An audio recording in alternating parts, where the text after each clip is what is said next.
Günaydın arkadaşlar. Yepyeni bir bölüme hoş geldiniz. Tekrar Darwin'den sesleniyorum size. Çünkü çok güzel gelişmeler oldu. Sizin videoyu izlemediğiniz dönemde ben Türkiye'ye gittim. Son videoyu izledikten sonra. Hatta ben burada motosikleti bırakacak yana yana bir yer arıyordum ve kimseyi bulamamıştım. Bir tane Avustralyalı bulmuştum. Adamla kavga ettik. İşte Cumhuriyet'le ilgili vesaire, Türkiye ile ilgili böyle saçma sapan şeyler söyledi. Her neyse, sonra ben Instagram mesaj kutumu kontrol ederken Betül'den mesaj gördüm. Burada bir Türk yaşıyormuş. O kadar şaşırdım ki acaba kimdir, nedir, ne değildir, ne yapıyorlar burada derken biz Betül'le tanıştık. Bundan tam bir ay önce, hatta Instagram'da, story'de hatırlayanlar, gezdik de biz Litchfield Parkı'nda. Mango, Litchfield. Evet, oralara gittik. Sonrasında ben motoru bıraktım. Türkiye'ye gittim bir ay.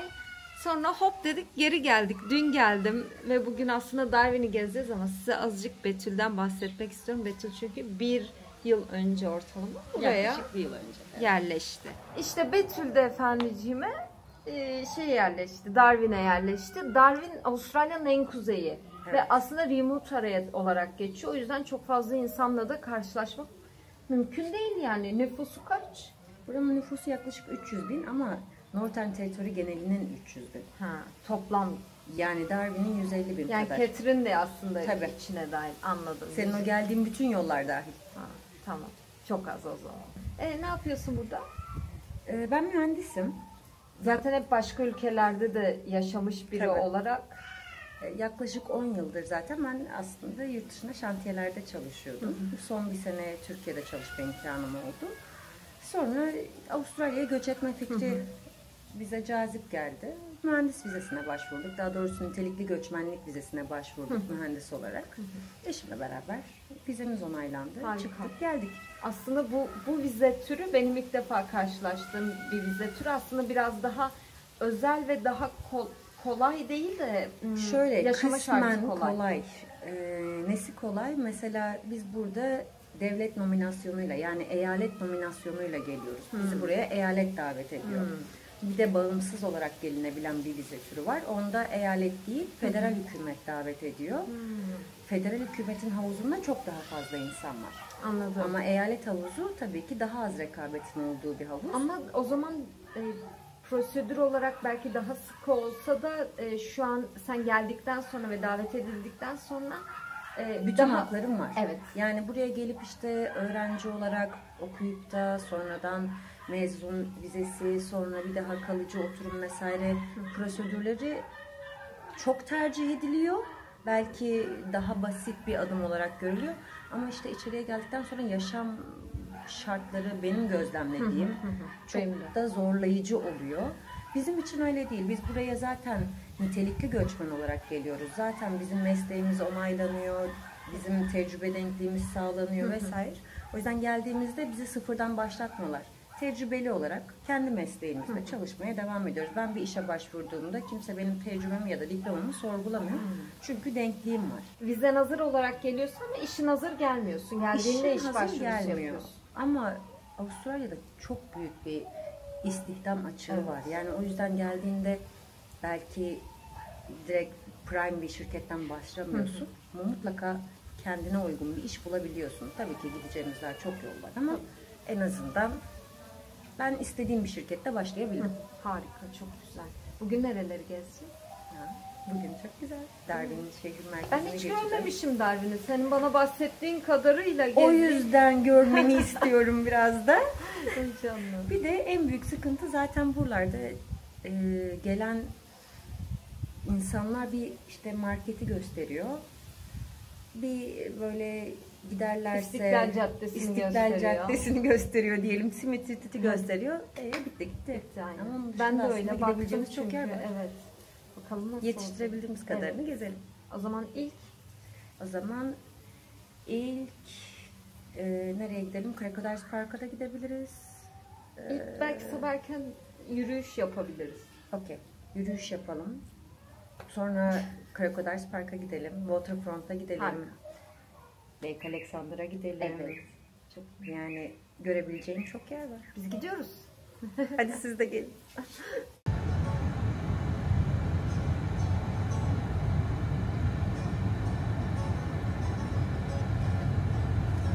O zaman Botanik Garden'a gidiyor muyuz? Evet. Gidiyoruz ama burada bir tane kafe varmış. Evet, Eva. Eva'nın kafesi. Eva'nın kafesi. Kaç? 1800? 1897'de aslında bir kiliseymiş burası. Tam olarak. Hatta parçalarını internetten baktık. Parçalarını nereden? Adelaide'den getirmişler 1800'lerde. Ama Darwin işte çok fazla hem 2. Dünya Savaşı'nda zarar gördüğü için, orada kilise hali bu. Hem bir de fırtına Sayklonlar olmuştu ya, olduğu evet. için aslında çok fazla zarar gören bir şehir olmasına rağmen bu sağ kalmayı başarmış, Allah'ın hikmeti. Hadi. İyi. Tabii. Ondan sonra tabii kıyamamışlar. Şehirleşme de başlayınca içerilerde, çünkü çok merkezi bir noktada, onu buraya Gardens'a taşımışlar. Burası da aslında şehrin merkezinde bir botanik garden. Şehre bu kadar yakın olması gerçekten mükemmel bir şey ya. Yani çıkıyorsun 5 dakikada yemyeşil bir yerdesin. Zaten insanlar hafta sonlarına ya da işte hafta içleri de çok erken saatlerde kalkıp buraya geliyorlar. İşte kedisini köpeğini gezdirmeye, hava almaya, yürüyüş yapmaya en çok geldikleri şehir içi yeşillik alanı burası. Harika. George Brown Botanik Garden. Tabii ilk önce her zamanki gibi 1960'larda adamlar buralarda golf oynamak için geliyorlar. Sonra işte hayvan türlerini inceleyelim, bilimsel araştırmaları yapalım diye yavaş yavaş kuruyorlar. Ondan sonra geldiği hal artık botanik bir garden ve çok da güzel sahip çıkıyorlar. Motorcu buluşması. Özledim motorumu. Çok güzel. Bir de gerçekten kim bilir kaç yaşındalar yani. Yani zaten 1800'lerden beri aslında Darwin'de yerleşim var.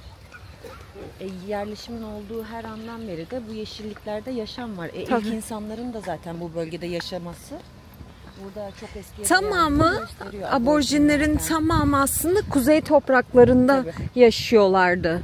Biraz daha aslında sahilde değil de, şimdi burası denize çok yakın bir bölge. Sahilde değil de daha çok iç kesimlerde, kırsalda yaşadıkları söyleniyor. Ama mesela burada rafinerilerin olduğu bölgelerde, doğalgaz tesislerinin olduğu bölgelerde bir tesis kurulmadan önce aborjinlerden izin istiyorlar.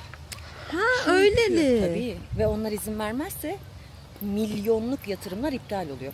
Anladım. Çok sağlam. O bölgelerde yaşıyorlarmış. Merkezde değil ama diğer dış bölgelerde, LNG'lerin olduğu bölgelerde hala yaşıyorlar. Ki ben işe giderken hala oralarda oturuyorlar. Yani hiçbir şey yok etrafta. Ama oturuyorlar. Piknik gibi oturuyorlar. Su yok, bir şey yok. Oturuyorlar, ailecek oturuyorlar. Burası Event Center. Burada bazen düğün.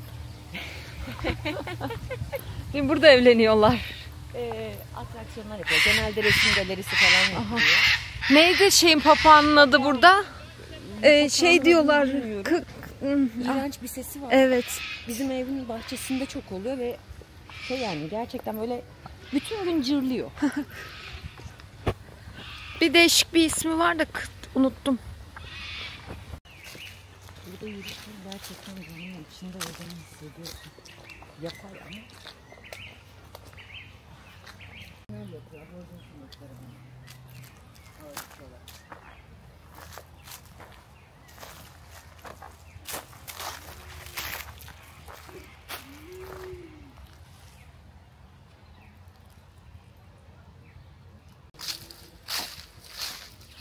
Sol mu sağ mı? Şu tarafta Japon heykellerinin olduğu bir yer var. Çok bildiğin bir şey değil bence. Demirden bir şey var. Ha, gel boş. Burası daha doğamsı. Evet. Şimdi yavrum burada şu anda kuru sezon. Evet. Yağmursuz sezon. Evet. Türkçeden İngilizceden Türkçe'ye çevirince olmuyor kuru sezon. Çok olmadı dry season. 6 ay. 6 ay sürüyor. Yaklaşık Ekim'in sonunda artık biz burada wet season'a geçeceğiz. Yani çok mu yağıyor Betül? Yağdığı zaman çok yağıyor. Böyle bir saat boyunca hiç sanki durmayacakmış, bir daha hiç güneş açmayacakmış gibi yağıyor. Ama bir saat sonra her yer tamamen kupkuru, tekrar güneş çıkıyor. Geceleri çok fazla siklon olabiliyor. Fırtınalar, onlar biraz tehlikeli. Ama devletin güzel bir sistemi var. Gerçekten yıkıcı bir siklon olacağı zaman işte sana bildirim geliyor ya da işte devlet sana araç ya da mekanlar ayarlıyor. Rüzgarda dağılacak, uçacak bir şeyin varsa onların depolarına bile bırakabiliyorsun. Ya da işte bazı yerlerde kum torbaları dağıtıyor. Özellikle geçenlerde Brisbane'da olan siklonda devlet çok güzel hazırlık yaptı. Herkes gitti, kum torbalarını aldı, işte ağırlıklarını koydu vesaire. Güzel bir organizasyonu var. O yüzden çok büyük zarar görmüyor. En güzeli, benim Türkiye'de evimde etrafta azıcık rüzgar esse elektriğim giderdi.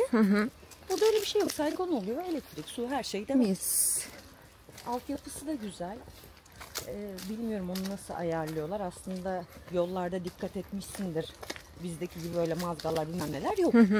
Ama yol kenarlarında güzel büyük böyle bir delik, işte kaldırımla yolun arasında bir delikler var. Yolların hepsi zaten eğimli, hissediliyor. O yüzden yollarda su falan da kalmıyor. Güzel oluyor yani. Tehlikeli olmuyor en azından. Avustralya'da şu anda kış mevsimi aslında. O yüzden yağmursuz sezonda da bu 6 aylık kısımda da bu bölge Kuzey Avustralya çok kalabalık. Çünkü işte Melbourne'de hava 10-15 dereceyken şu an herkes Darwin tarafına geliyor. Hem adam seyahat etmiş oluyor hem de kışı sıcacık yerlerde işte güzel termal havuzlara serin serin girerek tamamlıyor. Çünkü yağmur, çamur, kar, kış. O yüzden ben de Türkiye'de bir aylık bir mola verdim ki en azından Sydney'e doğru inerken bahara dönsün hava. Azıcık ısınsın. Yani Eylül gibi orada olsam bir aya ısınır gibi. 20-24'e razıyım. Buradan sonraki durağımız neresi? Hanımefendi. Güzel bir sürprizimiz var. Diyorsun. Buradan sonra vahşi hayvanların yanına gideceğiz. Böyle 5 metrelik falan timsahlara gideceğiz. Tabii. Crocodile Park. Evet. Bu merkezdeki mağara diye geçiyor. Ama merkezin bizim bir önceki dışında, bölümde gittiğimiz mağaraydı. Evet. O biraz daha turistik. Aslında diğeri de hayvanat bahçesi gibi ama biraz daha büyük ve gerçekten orada timsah görüyorsun. Yani hayvanları oraya gidince de zaten konuşuruz. Böyle özel alanlara koyuyorlar ki diğer timsahları yemesinler. Oh. Tabii. Öyle hadi bakalım. Güzel bir yer. Biz güzel. seviyoruz. Gidiyoruz.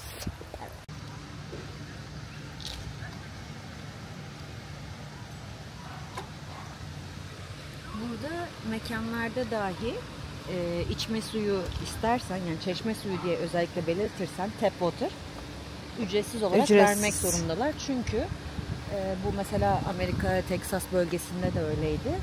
Aşırı sıcak bölgelerde insanlar sağlık sorunu yaşamasın diye bu bir devlet kuralı. Ücretsiz her harika, çok rahatlık. Avustralya'da bu konuya bayılıyorum.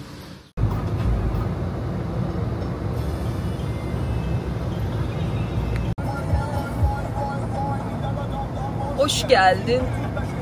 Şehir aslında yakın ya. Beriman'ın hemen üstü. Benim ilk kaldığım yer şurada, kamp alanı bir yerler dedi. Motorcu da buradaydı. Hemen onun üstüymüş. Evet. Okey. Şehir zaten küçük. Girelim bakalım. 9'dan 4'e kadar açık.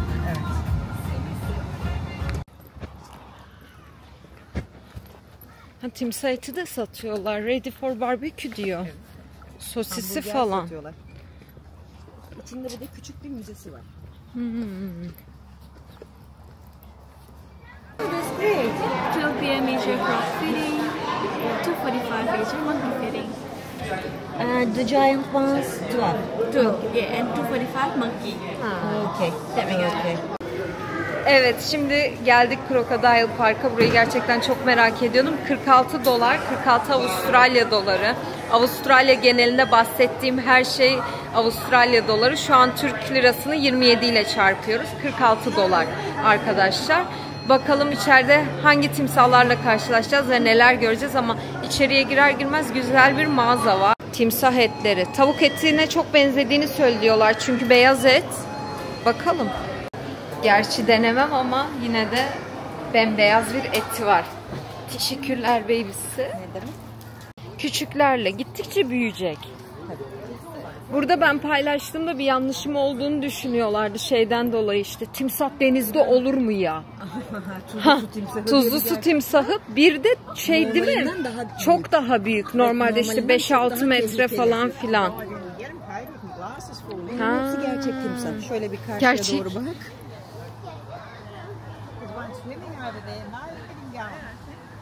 Bunlar küçükler, bebekler. İleride köprünün üzerinden daha net göreceğiz. Aa Derya. It's sad, right? Oh, right there.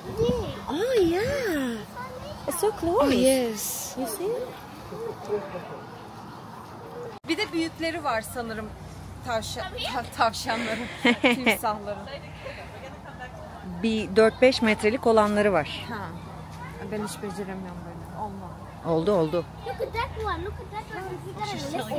Oh, Oh. no, that one there, a big one. A big one I missed. That one there. Look. Where's the big one then?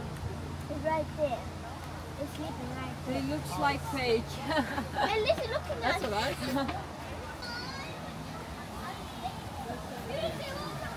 Buyur. Aa yüzüyor. Gerçekten çok fazla var burada. Önünde de var. Çok uzağa bakmana gerek yok. Ay evet. Yerde de varmış. Uhu. Atladı da göremedik ki.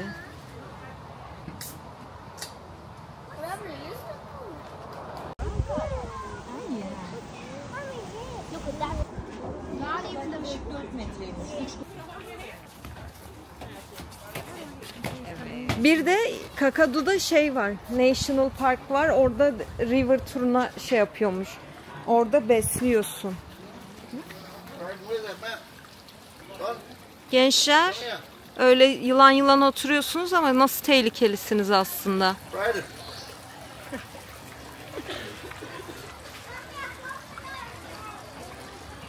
4 metre 19 santim. 335 kilo. 335. Yani bu da canına susamış Tabii. mesela bak. Görüyorsun. Garibi. Uçmuş gelmiş oraya. Hıt dese gider ha. Görse zaten hiç Çelimsiz ama onu yese ne olacak? çok da umurumda. Of. Arkadaşlar herhalde serinlemek istedi sadece.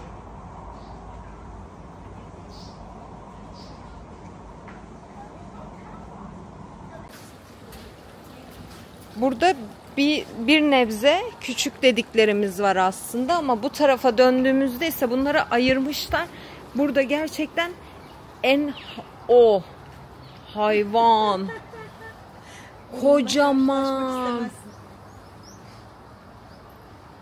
Bunları diğerlerini yemesin diye burada tutuyorlarmış. Diğerlerini yemesin diye. Beton bloklarda tutuyorlar. Ha. Çünkü beton blokları da parçalıyorlar. Sadece kuyrukları. Açken ben değilim diyorsun. Tabii. Ha bak burada 2 tane.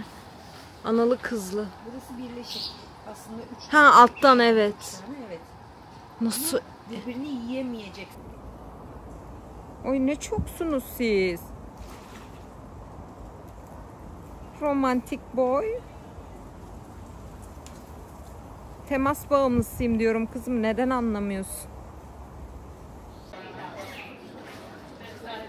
Kapçırı verir diyor. Çok hızlı. Yemek saati. Alright guys, welcome to Crocodile's Park. We just don't want that big one at the front to get it because he's been stealing it from everyone else. Oh my god.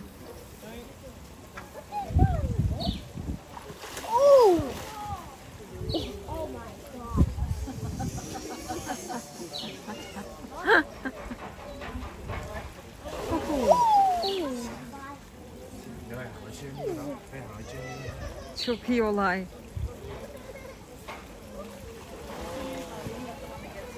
Yeah, so the big one in the middle, he's always stealing it off everyone else. So this isn't also like their weekly or daily. Kaç taneler baksana. This is just enrichment for the crocodiles, getting them to do something that's not. We should let that go, I hope. Kaptı, şeyi kaptı. Go, buddy. Eyvah. Aha. Oha. Tavuk eti veriyormuş bu arada. A very good boy. Males will continue to grow throughout their lifetime, whereas the females will stop growing at around 3.5 meters in length. So if a crocodile is under that 3.5 meter mark, the only way we can tell their gender is invading their privacy, you could say. That's how we have to do it. Come on. Come on, Agro, big jump. We just want him to... So Agro's missing his right eye as well, so we just want him to jump away from the... Hadi aslanım. Come on, buddy, there we go. Also said he does like to fly. Güzel atladı. So hissing Güzel atladı. grumpy sign for a crocodile. He just wants me to give him the food and not jump for it. But he does love a jump. Come on, buddy. Also, you'll notice that Agro and David, Tommy, they both don't have girls in their enclosures. They lost their girlfriend privileges to the behavior. Aynı zamanda içeride kuşlar, maymunlar ve kangurlar da var. O senin güzelliğin ne öyle? Şapkası da var. Renginin güzelliğine bakın. Kasavori.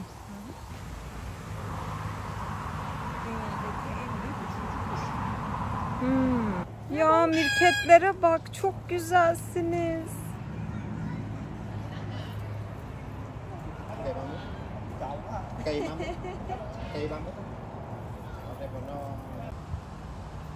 Tabii onları doğada görmek daha güzel.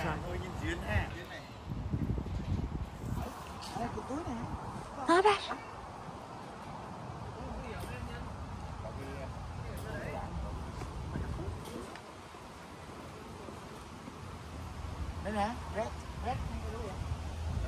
Aha.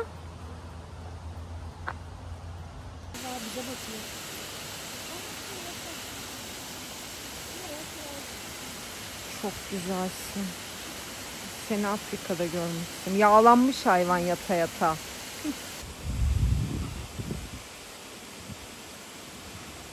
Nereden geldik buraya ya diyordur kız.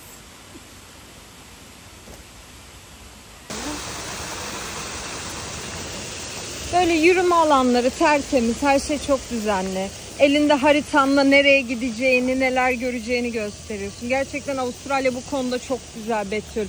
Yani kesinlikle. Tamamen senin konforunu düşünecek şekilde adamlar organize etmişler her şeyi. Yani dinlenme alanları özellikle çok güzel düşünülüyor. Mesela şurada otur istediğin gibi ye, hiç kimse bir şey demez. Çok iyi. Ne dedik o zaman, krokodile'ı bitirdik. Neredesin kız?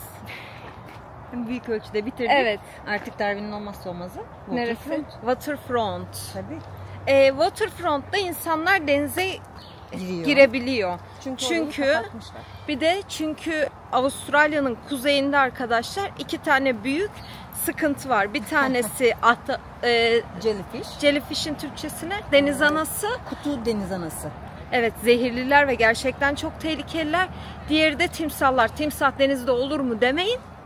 Oluyor ve 6-7 metre, gerçekten çok daha büyük. O yüzden bu bölgede Waterfront diye bir yer yapmışlar. Hiçbir fikrim yok. Nereye gideceğiz bilmiyorum. Birlikte gidiyoruz. Yeah, they are each other's natural predator. Like when they get to obviously a big size, they'll just eat each other. But otherwise, no, they don't have any. Apart from us, we're their biggest threat. Küçüğü sevdiriyor bir de. Humans, unfortunately, interfere with them. Yeah. Do you guys want to have a hold? Yeah. So just around the tail, and then. Oy. Are you? No, you want me to hold that side? Okay.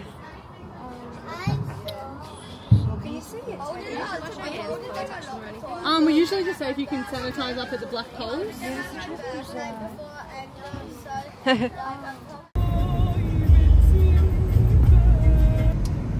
Betül, mutlu musun Darwin'de yaşamaktan? Senin ilk şehrin Avustralya'daki. Direkt buraya geldin. Direkt buraya geldik, buraya yerleştik. Sydney'e yıl gezme imkanım oldu sadece. Ama mutluyum. Yani çok büyük bir şehir değil. Küçük. Aksine böyle çok az bir nüfusu olan eyaletlerinden biri. Ama güzel, yani keyif alıyorsun. Yaşadığının farkına varıyorsun. Doğası çok güzel. Havası güzel. Havası devamlı yaz. Zaten bir yaz var, bir daha çok yaz var. Doğru. İnsanları çok cana yakın. Kimsenin burnu yukarıda değil. Burada mesela Victorian dedikleri mevzu yok. O ne kız? Bize Victorianlar açıkla.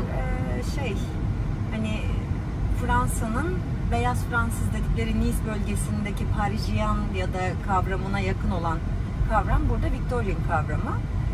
Biraz daha kendisini Üstün gören, yanlış anlaşılmak da istemiyorum ama daha Avustralyalı gören, daha modern gören kısım Victorian diye geçiyor. Burada Victorian değil. Çünkü Burada zaten her ırktan insan var Darwin'de. Yani kuzeyliler. Evet. Benim geçtiğim yerlerde okey. Salt Avustralya. Burada geldiğinde Endonezyalı da görüyorsun. İşte Yunan'da görüyorsun, İtalyan'da Yunan ve görüyorsun. İtalyan zaten Darwin'in en büyük yerleşimcileri. Çünkü Yunanları ne yapmışlardı? Satmışlardı buraya, değil mi? Kalinos adasını buraya satmışlar. Gerçek bu arada. Sen gülerek söyledin, ciddi gibi olmadı ama gerçekten Yunanistan'daki bir adadan yıllar önce buraya satmışlar insanları. Ha, şu an güzeller, akıllı da adamlar, satın almışlar birçok yeri. Emlak sektörü Yunan ve İtalyanların elinde burada. O yüzden adamlar şu anda Darwin'in yarısı İtalyanlarınsa yarısı da Yunanlarındır zaten. Kazinolar Yunanların elinde. Ama büyük business center'lar İtalyanların elinde. Ve birbirlerini çok tutuyorlar. Bizim gibi değiller. O yüzden de güzel yerleşim yapmışlar ve zenginleri buranın onlar yani. Ama diğer eyaletlerde mesela Sydney tarafında Asyalılar, daha doğrusu Çinliler mi? Koreliler mi? O şekildeki Asyalılar daha yaygın. Çok iyi. Burada ama İtalyan. Burası Esplanade. Esplanade buranın en lüks sayılan yolu. İşte denizi, diğer taraf deniz, diğer taraf işte Hilton vesaire büyük otellerin olduğu yer. Çok güzel bir yürüyüş parkuru var boydan boya. O yüzden ne kadar kiralar annem burada? En büyük Esplanade'de şöyle daireler var. Daireler de ilginç bir şekilde house'lardan biraz daha pahalı. İşte küçük 2 odalı bir daireye haftalık $1000'dan başlıyor. O pahalıymış. Ama 27.000 lira. Yani burada oturan da zaten o parayı rahatlıkla karşılayabiliyor. Ama şöyle bir şey var. Avustralya'da yaşasam dairede oturmam yani. Biz de tercih etmedik Yani zaten bildiğimiz burada var üzere. zaten bir sürü de yok yani. Yok ya. Sırf Esplanade'de oturacağım diye de gelip kendimi buradaki 2 odalı bir daireye atfetmek bence istemem. de bence de. Çünkü 5 dakika mesafede çok güzel Bir de havuzlu trafik evlerim derdin yok. var. Yani, aynen öyle. Evet. Bir de yılbaşlarında vesaire hep buralar çok event center olduğu için yolumu kapatmışlar. Event center olduğu için çok fazla trafik oluyor, insan oluyor. Normalde Darwin'de bu kadar trafik bile yok. Yani dry season olduğu için şu an bunu yaşıyoruz. Belki bu da yok. Merkeze geldik. Evet. Evet. Burası Coles. Alışveriş yapılacağı yerlerden biri. Ay yok, ben ilk geldiğimde motoru şuraya park ettim sandım da değilmiş. Burası Mitchell Street, bir altı Smith Street. Sen ilk geldiğinde Smith Street'ten güzel paylaşımlar yaptın. Evet. Orası da trafiğe kapalı bir alanı da var. O yüzden Evet, daha orası. böyle keyifli yürüyüş yapabileceğin, işte küçük kafelerin olduğu, alışveriş yerlerinin olduğu bir cadde. Orada da büyük etkinlikler düzenleniyor. Ama Darwin zaten bu kadar. Yani şehir de bu kadar. Evet. 10 tane çok büyük bina var. Sonrası artık küçük küçük evler ya da küçük küçük yerleşim yerleri. Ama keyifli. Waterfront'u merak ediyorum. Bir bakalım şimdi nasılmış. Waterfront güzel. Waterfront'ta çok fazla restoran, kafe, bar, yüzme alanları, küçük bir plajı kendisi içerisinde şey yapmışlar. Hadi bakalım.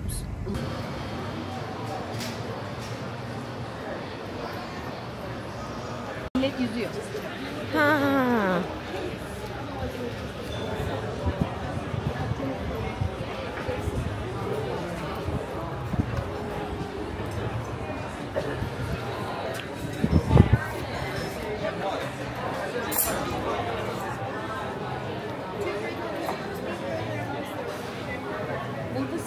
sporu yapılabiliyor. Ha, dalgalı havuz. Tabii. Surf falan da öğretiyorlar burada çocuklara.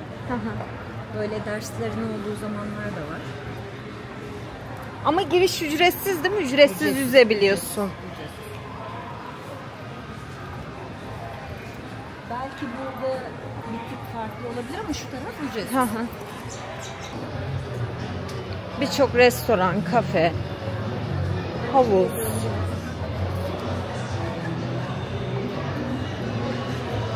Akşamüstü buradaki sahnede canlı müzik var. Yapay deniz, havuz. Aslında deniz suyundan. Deniz suyundan. Tabii. Lagun oluşmuş zaten. Hı hı. Güzel ama yani doğal dalga da verdiği için tam bir deniz havası var. Burası dalga dolusu, diğer taraf dalgasız. Daha büyük dalgalar da verebiliyorlar. Bazen burada çocuklara surf falan da öğretiyorlar.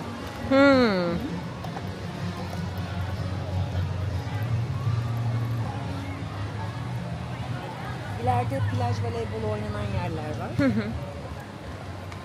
Tabi bugün bir de pazar olduğu için ekstra kalabalık. Aşağıya da inebiliriz istersen. Ücretsiz olması çok güzel. Kesinlikle ücretsiz olması çok güzel. Bazen bu dry season'da galiba şezlonglardan günlük $10 gibi bir para alabiliyorlar. Onun dışında başka bir şeyin parası yok. Giriş Ama yine parası çime de falan yok. havlunu serdiğinde Tabii, kimse yok. O tabii. sana kimse bir şey diyemez. Ve aslında burası şey gibi duruyor. Özel bir işletmenin parkı gibi duruyor yani. Evet. Ve burada herhangi bir plajı özelleştirmek yasak olduğu için Avustralya genelinde o yüzden ücret alamaz. Yani şu havlusunu atanlardan kimse bir para isteyemez. Öyle bir dünya yok.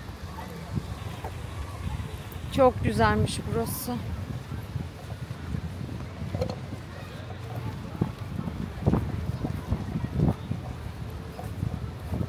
Özellikle öğleden sonra güneşlenebiliyorlar.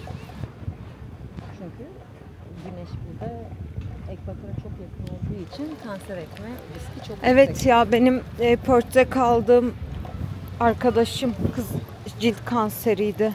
Olmuştu yaygın. yani direkt ama kesip alıyormuşsun yani şey Evet. değil.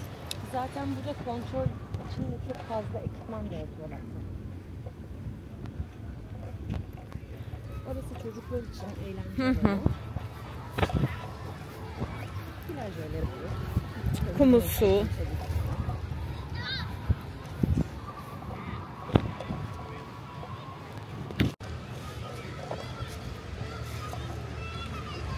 Buradaki en güzel şey gerçekten bence insanlar çok rahat. Kesinlikle çok rahatlar. Kimse kimsenin yanında değil. Evet. O en büyük yani şey yok aslında. Yargılama diye bir davranışları yok ve bu çok rahat bir şey. Evet. Ya burada kimse ne giydin, ne giymedin, şık giyindin, kötü giyindin, pazardan aldın giydin, brand giydin. Aynen. Umursamıyor. Yok. Özellikle Kuzey Eyaletinde zaten Daha rahat. giymiyorlar Tabii. bile yani. Çıplak ayakla gezmek çok Evet. yaygın Avustralya genelinde.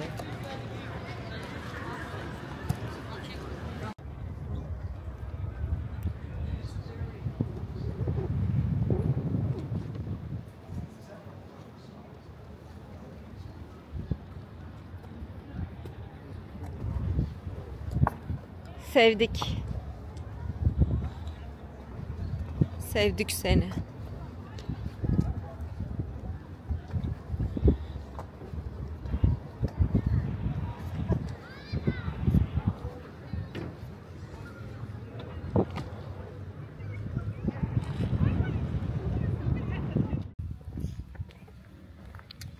Kim bu Alexander?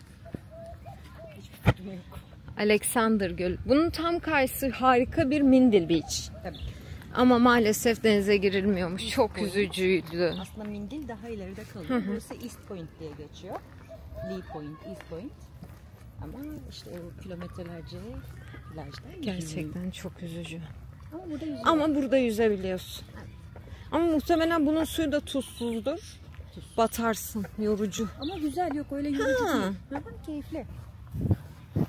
Açılabiliyorsun da. Güzel. Burada kanal, kayak, öyle şeylerde de çok güzel aktivite yapabiliyorsun. Ücretsiz. Evet. Buralarda mangal alanları var. Tabii zaten aynen kurulan da var. Kalabalık değil. Çok güzel. Kız kıçıma bir şey mi sürüyor benim?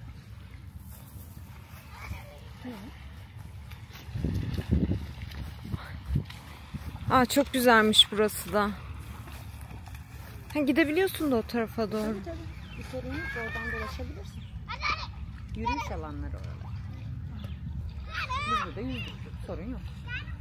Görmediğimiz yer kaldı mı? Alexander Lake'i de gördüğümüze göre.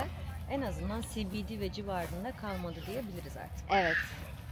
Yani ben gerçekten önceki bölümde gezdiğim yerlerde hiçbir şey görmemiştim ki. Bugün çok fazla yer gezdik. Çünkü burada çok detaylı bir bilgi yok. Yani Darwin hakkında çok içerik yok. Evet. İnsanlar en fazla yollarda işte ya da böyle şehir merkezinde gördüğün işte Smith Street'te vesairede bir şeyler çekiyor. Evet. Ya da Esplanade'yi biliyor.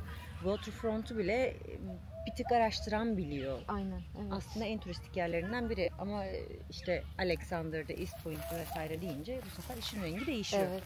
Bütün gün burada takılabilirsin. Öyle çocuk kaçırma falan da yok. Bırak yani. Kendi halinde eğlen. Çok uzaklaşsa da görürsün zaten kalabalık olmadığı için. Kalabalık da bir tehlike arz etmediği için kafan rahat. Aynen öyle. Fasiliteler de güzel. Yani geldiğinde nereye park edeceğim arabayı, Evet. yer bulabilecek miyim derdin yok. Zaten her yer park yeri. Tabii. İşte yeterince ki böyle park alanlarda bence tuvalet, banyo önemli şeyler. Yeterince onun için tuvalet var, ne bileyim giyinme kabinlerin vesaire var. Ve bunların hepsi ücretsiz. Türkiye'de de var bunlar ama deli gibi para verip de girmek zorundasın. Tabii, aynen böyle öyle. alanlara. Tesis Burada her şey olduğu zaman ücretsiz. zaten evet. Tesisler, oteller. Karşısı da Valebilerin yaşam alanı.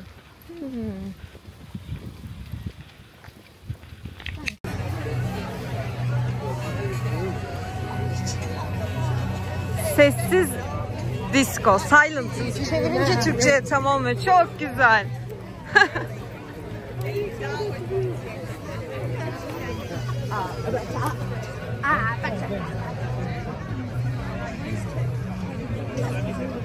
Betül, festivale de geldik. Festivali Görkem, nereye kaçıyorsun? Festivalsiz olur mu? Olmaz. asla. Teşekkür ederim. Sonra da şeye gideceğiz. Night Cliff. Nightcliff'e gideceğiz. Günü orada kapatacağız.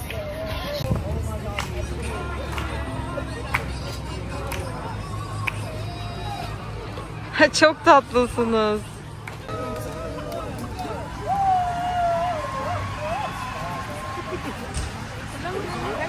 Onlar ve biz. Onlarda olup bizde olmayan ne gençler? Ney? Müzik. Biri evet bizde yok. Sende var. Criticize, I can't honestly caution. She talking more than I love.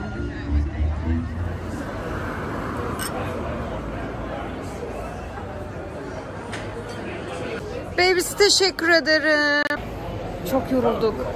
Hem de ne yorulduk. Ama şu nasıl bir ortam ya. Akşamı yaptık artık. Baksana gün batımı Darwin'de Sunset Beach'te.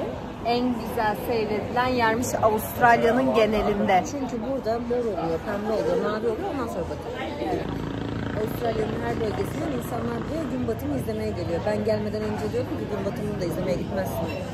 Yani her yerde Öyle batıyor. değilmiş. Değil mi? Aynen öyle. Çok teşekkür ederim her şey için. Ben Çok teşekkür güzeldi. ederim. Gerçekten Güzel burada oldu. kendimi evimde hissettiğim Çok keyif aldım. nadir ortamlar. Ben de güzel. Gezdim sen. O zaman diğer bölümde görüşürüz. O zaman Bay bay. iyi yolculuklar. Teşekkür ederim.